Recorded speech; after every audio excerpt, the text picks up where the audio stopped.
देखिए, आज की क्लास में हम बात करेंगे कंप्यूटर के वर्गीकरण के विषय में, यानी क्लासिफिकेशन ऑफ द कंप्यूटर।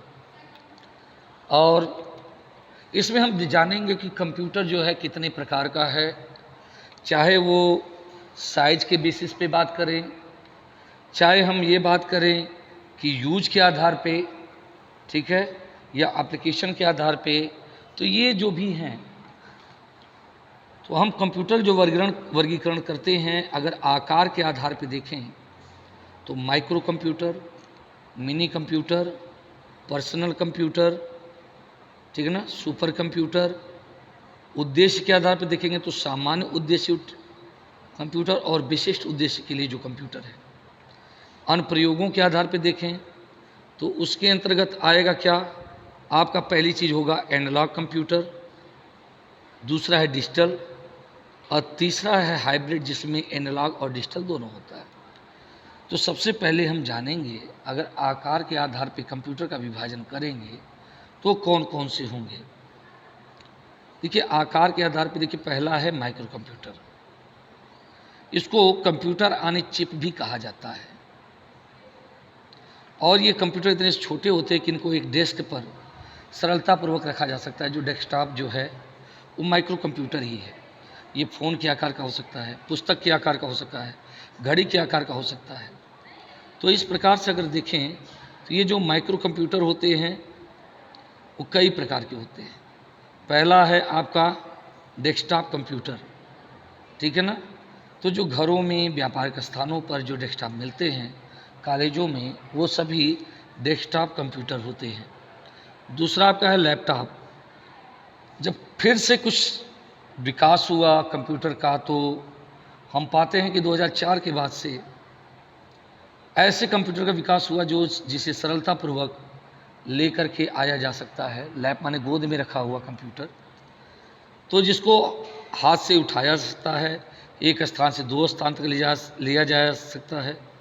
तो ऐसे लैपटॉप को कभी कभी नोटबुक भी कहते हैं। एक है पाम टॉप, ये भी एक पोर्टेबल पर्सनल कंप्यूटर है, हल्का होता है, छोटा होता है, ठीक है ना। एक है आपका टैबलेट, आप लोग स्मार्टफोन चलाते हो, तो ये टैबलेट पीसी नोटबुक कंप्यूटर से ज़्यादा सुविधाजनक है, ठीक है। और इसमें सॉफ्टवेयर स्क्रीन की विभिन्नता से आप लैपटॉप और टैबलेट में अंतर कर सकते हैं। टैबलेट में आप बिना कीबोर्ड की भी सहायता से लिख सकते हैं, लेकिन नोटबुक पर नहीं। अब देखिए, पर्सनल डिजिटल असिस्टेंट यानी पीडीए, यह एक डिजिटल डायरी होती है, पोर्टेबल कंप्यूटर है, लेकिन यह सभी काम नहीं कर सकता। केवल फ़ोन नंबर, ईमेल, पता आदि के रूप में ही इसका प्रयोग किया जा सकता है। अब देखिए, अगर हम बात करेंगे नेक्स्ट, तो माइक्रो कंप्यूटर के बाद आता है मिनी कंप्यूटर। ये मध्यम आकार के होते हैं, लेकिन कार्य क्षमता में, कीमत में माइक्रो कंप्यूटर की अपेक्षा बहुत ही इनका दाम अधिक होता है, यानी थोड़ा से महंगे होते हैं, ठीक है। ये ऐसे कंप्यूटर होते हैं जिन पर एक या एक से अधिक व्यक्ति एक समय में एक से अधिक कार्य कर सकते हैं। तो जो छोटी और मध्यम स्तर की कंपनियां हैं वो इनका इस्तेमाल करती हैं। ये करीब 10 से 30 मेगा MIPS की स्पीड से काम करती हैं, यानी मेगा इंस्ट्रक्शन पर सेकेंड, ठीक है। अब देखिए, तीसरा है main frame computer. Main frame computer क्या है, ये आकार भी थोड़े से बड़े होते हैं और कीमत में मिनी और माइक्रो कंप्यूटर से अधिक होता है। जितनी भी बड़ी कंपनियां हैं, बैंक हैं या सरकारी विभाग हैं, उनमें मेन फ्रेम कंप्यूटर का इस्तेमाल होता है। इनका प्रयोग भुगतान का ब्यौरा रखने, बिलों को भेजने, कर्मचारियों का भुगतान करने, उपभोक्ताओं द्वारा खरीदी गई वस्तुओं का ब्यौरा रखने के लिए किया जाता है। अब बात करेंगे सुपर कंप्यूटर की, तो ये सबसे ज़्यादा गति वाले, सबसे ज़्यादा स्टोरेज कैपेसिटी वाले, इनका आकार समझ लो कि एक कमरे के आकार का होता है, बहुत बड़े होते हैं। विश्व का पहला सुपर कंप्यूटर क्रे रिसर्च कंपनी के द्वारा बनाया गया था 1976 में। इसका नाम दिया गया क्रे 1। और भारत के पास भी अपना सुपर कंप्यूटर है जिसका नाम है परम, जिसका विकास सीडैक कंपनी ने किया था।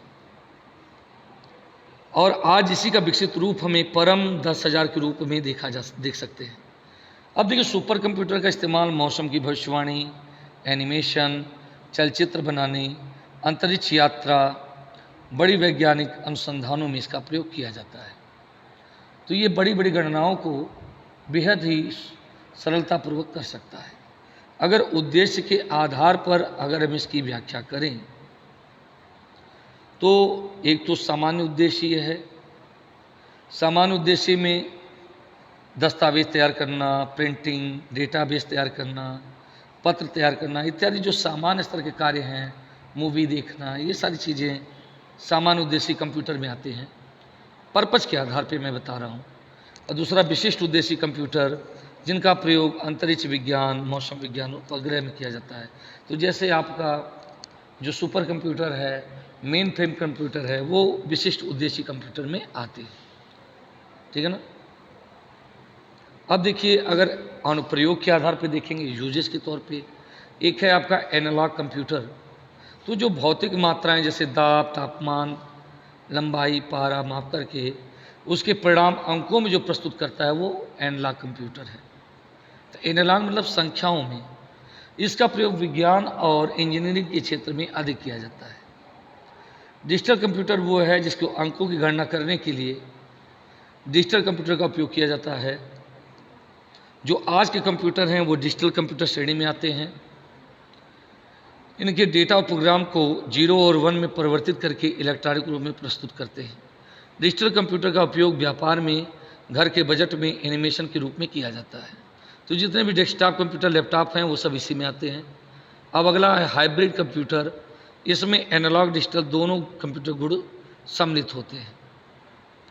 तो चिकित्सा के क्षेत्र में इनका सबसे ज़्यादा प्रयोग होता है, जैसे ECG हो, डायलिसिस हो, तो वहाँ पर आप एनालॉग और डिजिटल कंप्यूटर दोनों को देख सकते हैं। तो इस प्रकार से आप आकार की दृष्टि से आप देख रहे हैं कि इसका कहाँ प्रयोग होता है, किन क्षेत्रों में होता है। शिक्षा में, बैंक्स में, कम्युनिकेशन में, मेडिकल में, इंजीनियरिंग में, एयरलाइंस, रेलवे, रिजर्वेशन और मनोरंजन, एंटरटेनमेंट के क्षेत्र में, administration, security, commerce, space technology and industries में आज कंप्यूटर का योगदान बहुत ही महत्वपूर्ण है।